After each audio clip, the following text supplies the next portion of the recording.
ان کے اندر مزید کوئی ڈیفیکٹ نہ نکل آئے تو انجیل کے مطابق ان بچڑوں کی قربانی کے بعد ان کی راکھ اور ہیکل کے اندر موجود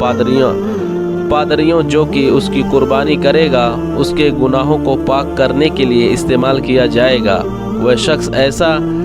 ہو جس کے کبھی کسی مردہ چیز کو ہاتھ نہ لگایا ہو اور نہ ہی کبھی کوئی گناہ کیا ہو، بلکہ بالکل پاک ہو، اور ایسے 7 کے قریب پادریوں کو یہودی نے سلیکٹ کر رکھا ہے، بس ان کے بچڑے کے قربان ہونے کا انتظار ہے۔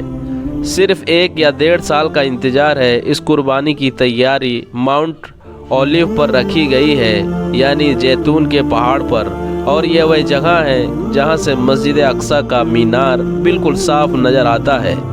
اس پہاڑی پر جگہ جگہ پر درخت کے درخت بھی لگے ہوئے ہیں، کیونکہ یہودی قوم یہ بات جانتی ہے کہ یہودی کے تورات، عیسائیوں کی انجیل اور مسلمانوں کی صحیح احادیث کے اندر واضح طور پر ایک عالمی جنگ کا اشارہ دیا گیا ہے، جو کہ حق کے باطل کی آخر جنگ ہوگی، یعنی کہ جنگ کے ہر میدان۔ آپ کو کیا لگتا ہے کہ اسرائیل اپنی ملٹری ٹیکنالوجی اور IT کو اتنا مضبوط کیوں کر رہا ہے؟ یہ اسے امریکہ کے ہوتے ہوئے بھی آخر کس بات کا ڈر ہے؟ ہر گزرتے وقت کے ساتھ وہ اپنے آپ کو مضبوط کس لیے کر رہا ہے؟ دوستو، اگر آپ کو یہ ویڈیو پسند آئی ہو تو ہمارے چینل کو لائک اور شیئر ضرور کریں، اور ہمارے چینل کو سبسکرائب کریں، اور جاتے جاتے ایک پیارا سا کمنٹ اس ڈسکرپشن میں نیچے لکھتے جائیں۔